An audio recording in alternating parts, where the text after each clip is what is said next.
تولہ چاندی یا اس کی مالیت ہو اس پر قربانی واجب ہے۔ ایک روایت اور بھی ہے کہ جس شخص کے اوپر صدقۃ الفطر واجب ہے اس پر قربانی بھی واجب ہے۔ گھر کے اثاثہ کو، برتنوں کو، استعمال کے علاوہ بستروں کو، کپڑوں کو اور بہت ساری گھر کی چیزوں کو دیکھ کر انسان اگر سال بھر ان چیزوں کا محتاج نہیں رہتا ہے، یہ چیزیں دھری کی دھری رہتی ہیں، تو ایسے شخص پر بھی قربانی واجب ہے۔ ذی الحجہ کے ان 3 دنوں میں یعنی 10ویں، 12ویں، 11ویں اور 12ویں تاریخوں میں سب سے بہترین اور محبوب ترین عمل جو ہے اللہ کے ہاں وہ ہے احراق الدم، کہ اپنے مال کو اللہ کی رضا کے لیے، اللہ کی خوشنودی کے لیے اس کا خون بہانا۔ یہ اللہ تعالیٰ کی رضا کا ایک بہت بڑا ذریعہ ہے، بلکہ ان دنوں میں جانور کو ذبح کر کے اللہ کا تقرب اور اللہ کی رضا حاصل کرنا اولاد کو ذبح کرنے کے مترادف ہے۔ اس لیے کہ سیدنا ابراہیم خلیل اللہ علیہ السلام نے اس موقع پر جو خواب دیکھا تھا کہ وہ اپنے عزیز ترین اکلوتے فرزند حضرت اسماعیل علیہ السلام کو ذبح کر رہے ہیں، اور اس کا عملی اقدام یہ ہوا کہ جانور ان کے فدیہ میں ذبح ہوا، تو یہ جانور کی قربانی ان 3 دنوں میں کرنا جو ہے یہ اولاد کی طرف سے فدیہ ہے۔ سمجھو، اولاد کی طرف سے فدیہ ہے۔ یہ بہت بڑا عمل ہے، اللہ تعالیٰ قبول فرمائے۔ اس میں جانور جو ہے، پہلے تو آپ یہ سمجھ لیں قربانی کے لیے 3 قسم کے جانور شریعت نے جائز رکھے ہیں۔ نمبر 1 بھیڑ، بکرا، دمبا۔ جو ہمارے علاقے کی بھیڑیں ہوتی ہیں یا اپنے علاقے کے بکرے ہوتے ہیں، اس جگہ سے باہر دمبا ہوتا ہے دوسرے علاقوں میں، وہ بھی بھیڑ ہی کی شکل کا ہے اور بھیڑ ہی مانا جائے گا۔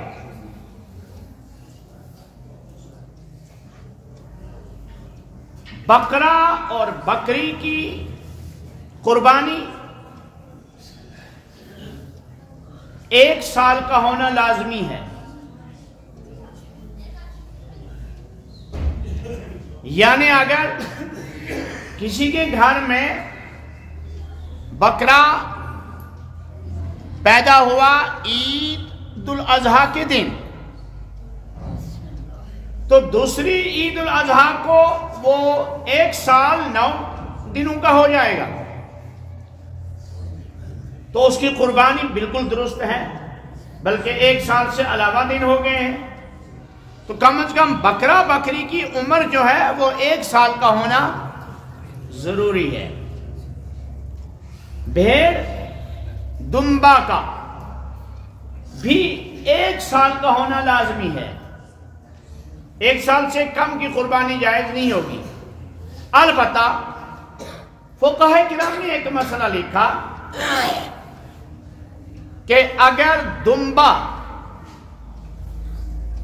اتنا بڑا ہے یا دمبی اتنی بڑی ہے کہ وہ سال بھر کے بھیڑوں میں، دمبوں میں ڈالا جائے تو کوئی امتیاز نظر نہ آئے، وہ سال بھر کے بھیڑوں اور دمبوں کے برابر نظر آئے، تو 6 مہینے کے دمبے کی بھی قربانی درست ہے۔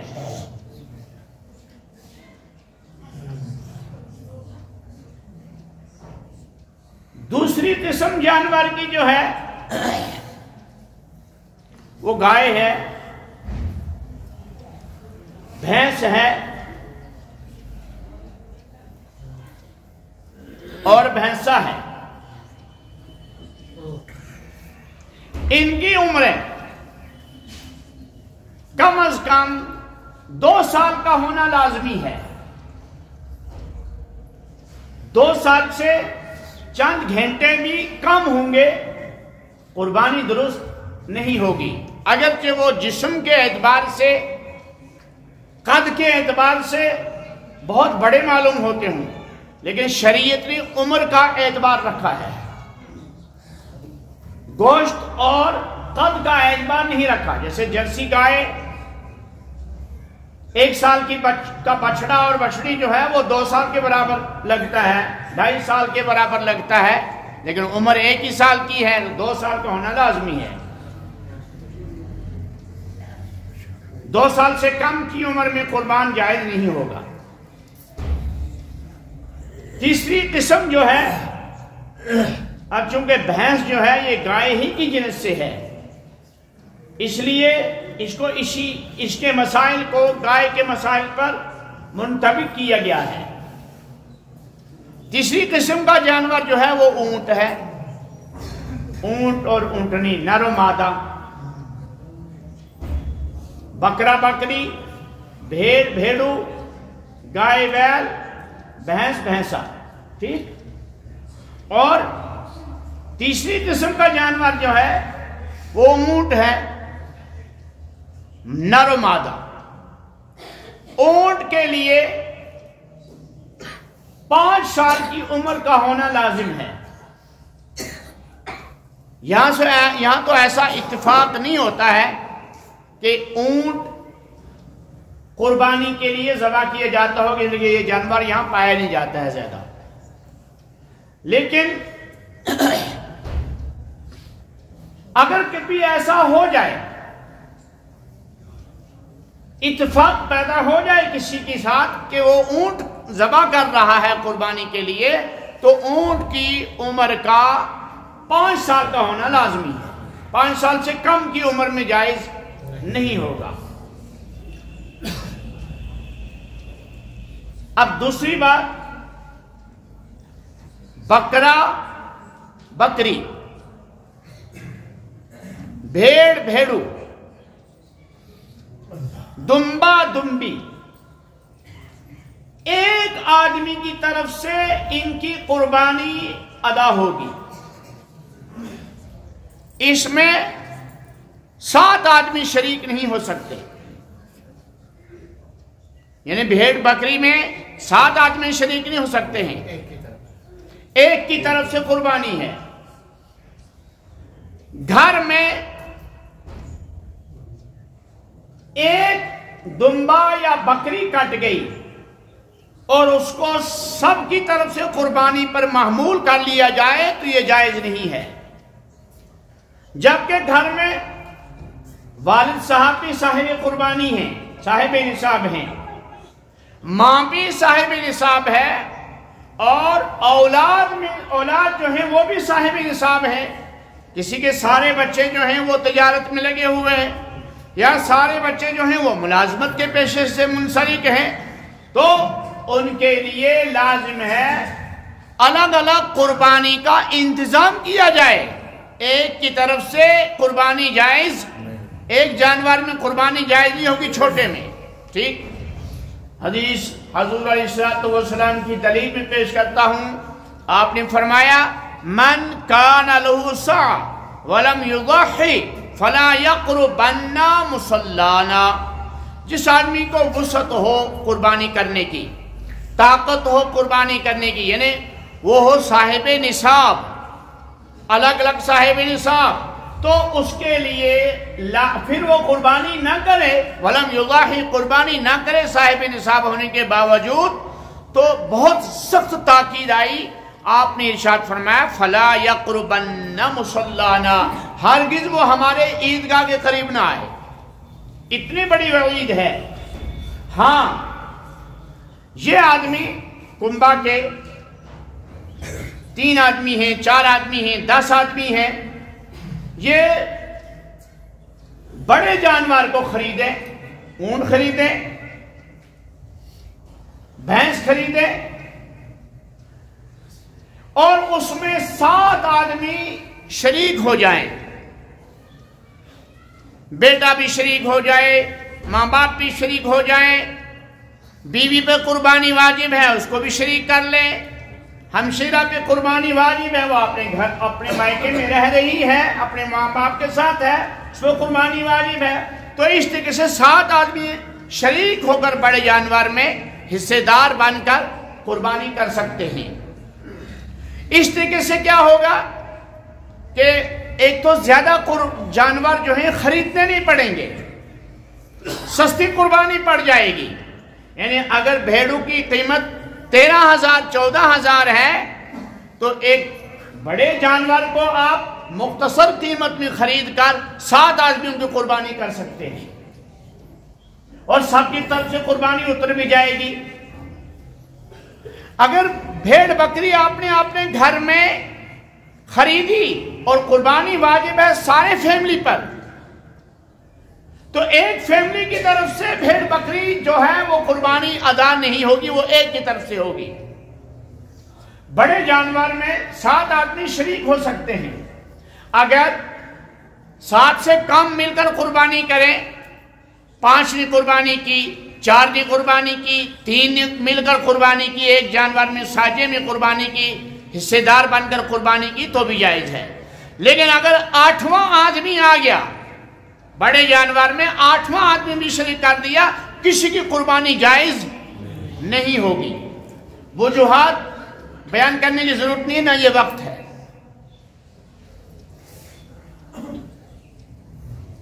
یہی حال ہے اونٹ کا بھی، اور یہی حال ہے بڑے جانور کا، ہر جانور کا۔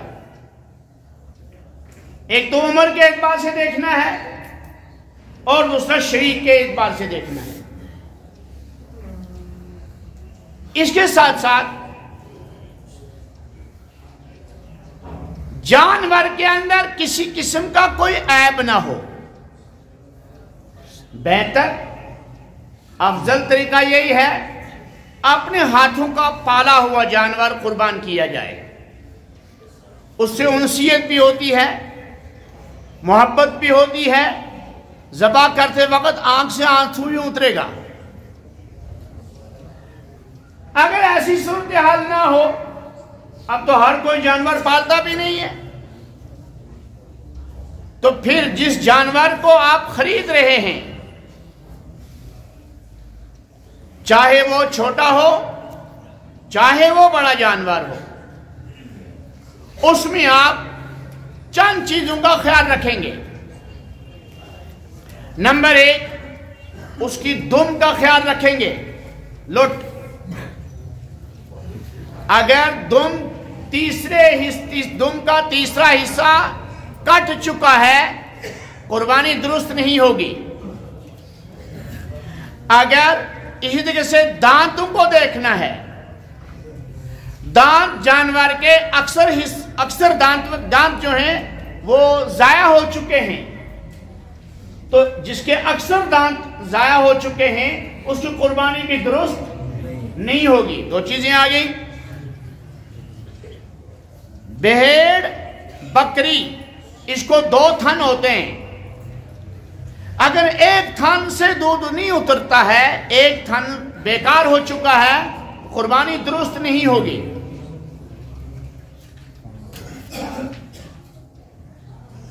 کان تیسرے حصے سے تیسرا حصہ یا تیسرے حصے سے زائد کٹ کر ضائع ہو چکا ہے، قربانی جائز نہیں ہوگی۔